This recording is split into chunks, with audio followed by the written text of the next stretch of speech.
Is this how we start videos now? I have returned. I am back from the dead.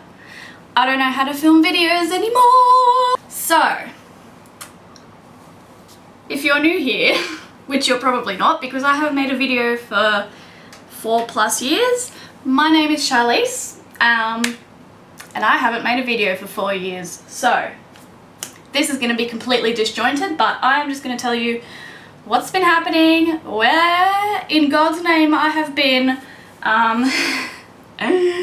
and then I'm going to go back to making book videos, and it's going to be great. It's going to be so good.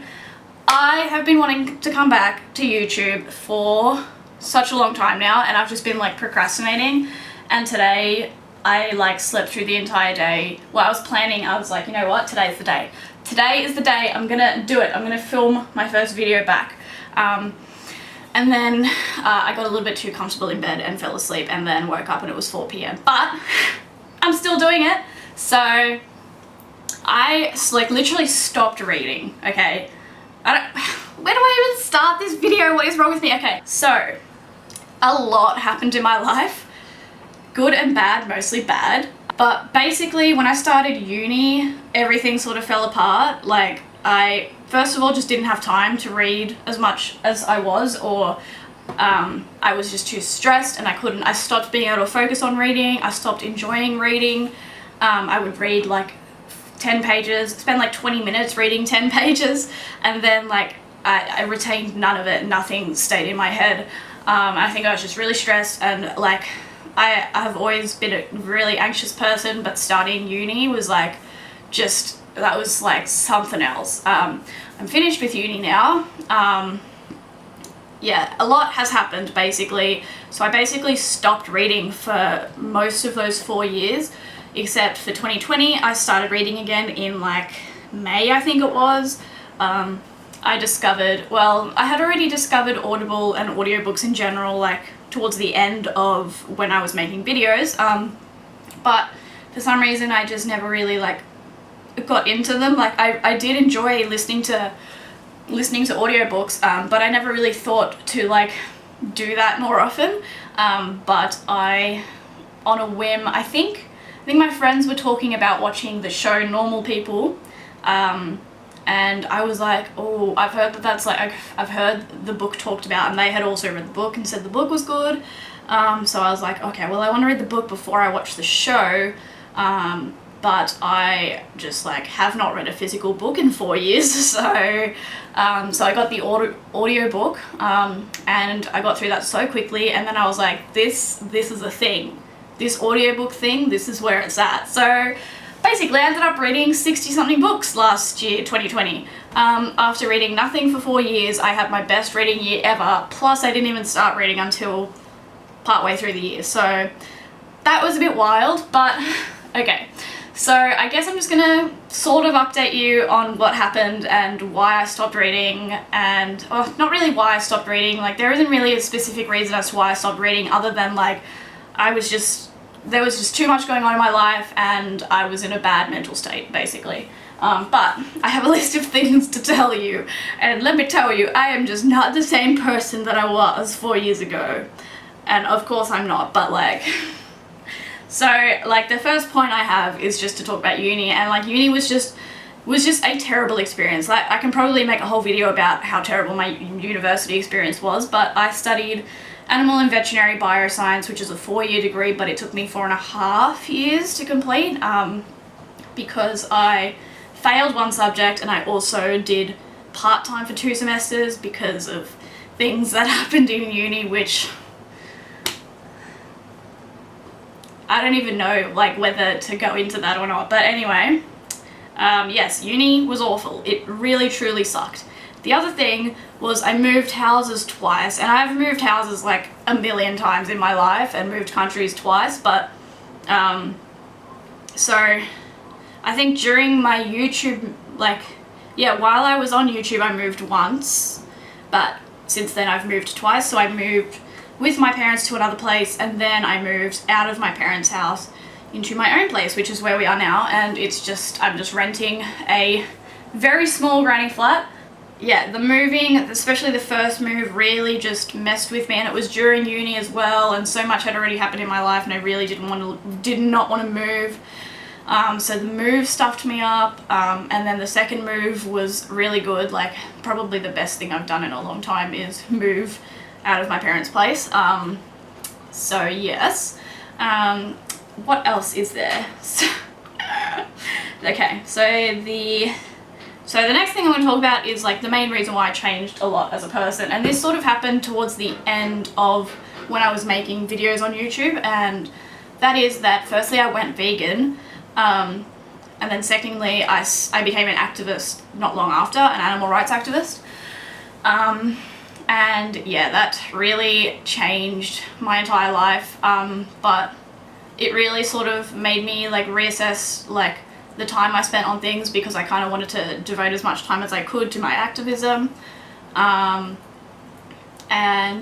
yeah, so that really sort of changed who I was as a person, and I sort of had the mindset of like, I shouldn't be doing things like YouTube and like reading and watching videos and things like that, because like it's a waste of time, and I should just be devoting all my time that I have to activism. And believe it or not, that did not work out so well, and I have been burnt out for like a year and a half. I'm still doing activism, but yeah, I got really burnt out, and I've completely changed my outlook on it now, so that's good. But that's a whole nother video talking about burnout in activism, and that's not just animal rights activism, that's any type of activism. So yeah, I started out with like legal activism, which was, I started out doing a thing called the Cube of Truth, which was, if you look it up, you'll come up with lots of videos, but it's basically people standing in a cube formation, holding screens, showing footage of what happens to animals in whatever country you're in, and then there's other people who outreach people who stay and watch the footage for long enough that they seem interested.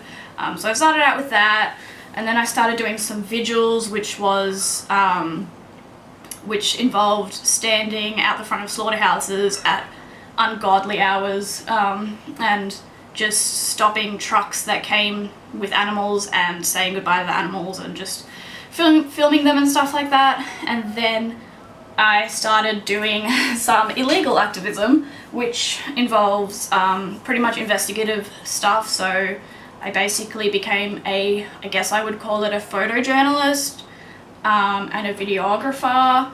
So yeah, I started going into farms and slaughterhouses at night and taking photos and videos of the animals to share and, like, you know, let people see what's happening in these places, and installing cameras and things like that. I also started doing some undercover activism, which I probably can't go into too much, but maybe one day soon I can. But yeah, so if you're interested, look at the documentary called Dominion. I'll link it down below, or I'll link it in the corner actually. It's an Australian documentary, mostly like 99% Australian footage, just showing what happens to animals in every different way, like food, clothes, entertainment, cosmetics, everything like that. And some of my footage is in that, so that'll give you kind of an idea of the sort of stuff I was doing / am still doing. And then coming off of that, I was arrested 3 times. So, well, no, hang on. Before I say that, I also was doing direct action, civil disobedience sort of stuff. So the chaining myself to a slaughterhouse conveyor belt sort of thing. So 2 of my 3 arrests were from direct action, civil disobedience. So I knew / expected that I would likely be arrested. So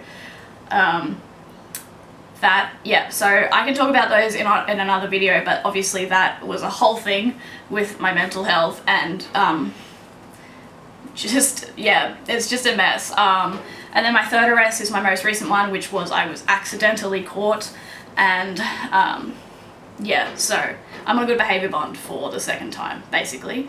And yeah, that's, I guess, all I have to say about activism for now. And then the other thing, there is another, like, the biggest thing that has stuffed me up is one that I probably can't mention yet, but will soon. So basically, mostly, like, it's my undercover investigative activism that I can't talk too much about yet, is what really stuffed me up and left me with quite severe PTSD, which I have. I don't know if you can hear that. Okay, this is the other thing. I have a one-legged chicken. Her name is Peanut. This is Peanut. She is the one-legged house chicken. She had 2 legs, but she had to have one amputated. She is a rescue. And I'm sure I will make a whole video dedicated to her, and she will show herself in many of my videos because she just likes to hang out. So maybe I'll just hold her because she just likes being held. So where was I before I was so rudely interrupted by you incessantly picking the bin? And then my next point was mental illness, which I sort of started talking about. So the PTSD, but then also I suffered a lot with social anxiety.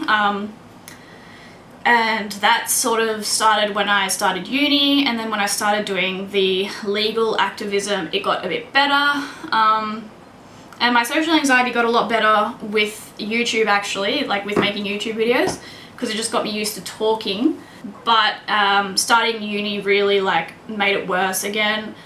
And then I had sort of bouts of depression, I guess just depressive episodes is what I'd call them. And then I also had issues with borderline personality disorder, and then complex PTSD is the other one.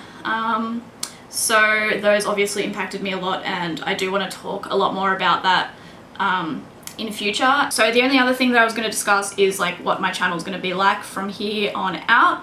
And initially I sort of like, towards the end of me making YouTube videos, I sort of got like a bit of a reading anxiety, like I wasn't reading enough, and like I didn't have enough books to show in a wrap up, and I was never reading the books that I said I was going to read in my TBR. And so I think towards the end I changed the format of my wrap-ups, and I was going to do that again, but I'm not so sure, so I'm undecided. So I just kind of wasn't reading enough in a month, and it was like stressing me out, and the whole like, oh, I only read this many books this month that everyone seems to do. So I was thinking of just doing wrap-ups when I had read a certain number of books, like 10 books say, or 5 books even, but then I didn't really know like what to title them. And now I actually am reading like a lot, so maybe I should still just do monthly wrap-ups, but then if I stop reading as much, then I'm not sure. So basically the way I managed to get so many books done was like, I think a good like 55 of the 60 something books were audiobooks. And for my job I drive a lot, so yeah, I just listen to audiobooks when I'm driving, and also when I'm like doing housework. And yeah, so if my job situation were to change, I guess I wouldn't read as much. So yeah, I'm not really sure what to do about like my wrap-up format, but I'll work that out and see what I decide. I can always change it later. And the other thing is I want to start making not just book videos, so I want to start making videos about mental health, and also possibly veganism and activism and animal rescue. And I will introduce you to all my chickens, which there are 8 of at the moment. There were 7 until very recently. Now there's 8, and you don't get along with any of them, do you?